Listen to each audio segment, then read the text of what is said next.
Hello students. Today we are going to start with a new topic of class 7th, that is nutrition in living organism plants. We have learnt in your previous classes that all living things require energy to stay alive and to carry out various life processes. Food provides energy. Plant also need food to grow like other living organisms. The process by which an organism takes in food, uses it for its growth and to perform other vital activities is called nutrition. You know that plant can prepare their own food. Animals and human beings cannot do so. They obtain their food from plants or animals. In this chapter, we will learn that how nutrition takes place in plants. First of all, we will discuss the modes of nutrition in plants. Green plants are the only living organism which can prepare their own food with the help of sunlight, but there are some plants which get their food by other means. Thus, there are two modes of nutrition in plants as shown in the flow chart given here: autotrophic and heterotrophic. We will discuss the autotrophic nutrition. First, auto means self and tropos means nutrition or nourishment.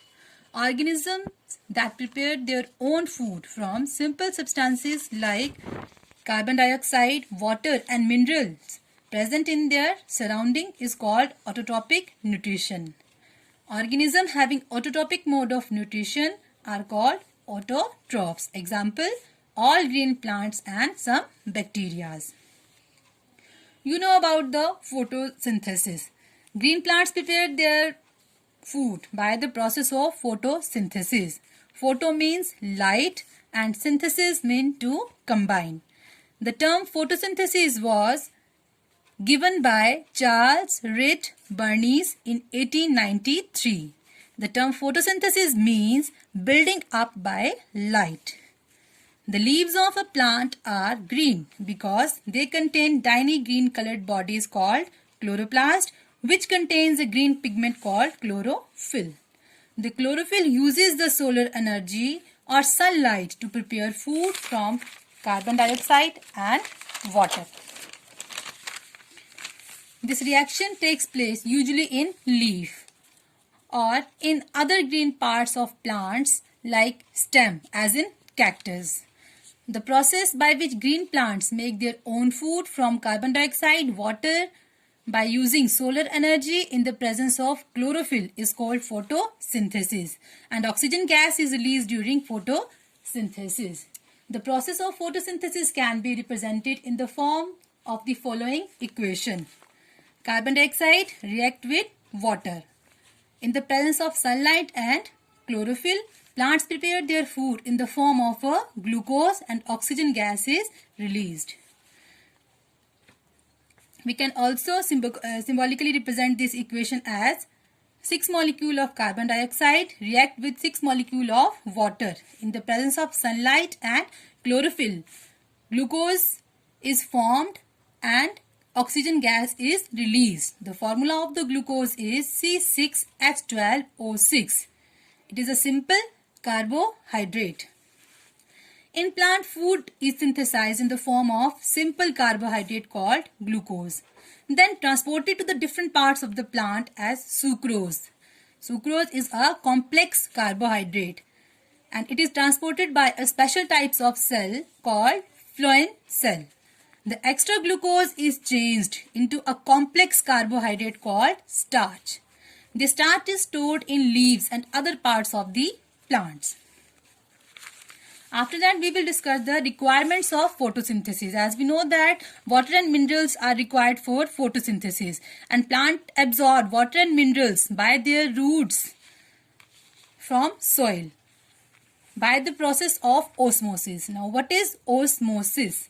Osmosis is the movement of water molecules from the region of higher water concentration to the region of lower water concentration through a semi-permeable membrane is called osmosis. Now, what is semi-permeable membrane? The membrane which allows only certain molecules to pass through it is called semi-permeable membrane.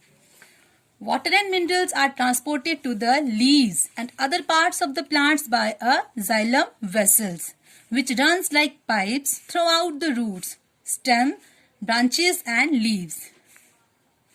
They form a continuous path or a passage for the water and minerals to reach the leaves.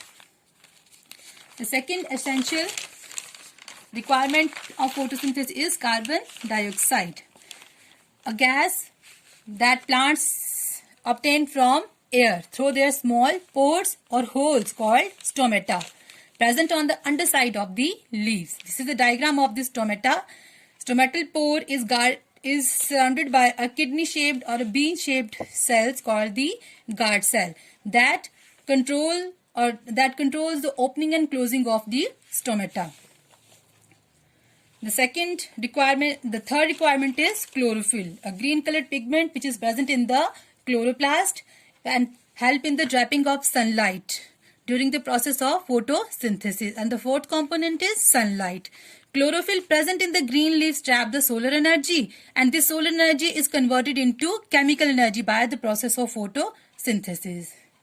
As we know that photosynthesis is important to all of us. Their importance is photosynthesis enables the green plants to make their own food. The survival of all living animals in the world directly or indirectly depends upon the food made by the plant.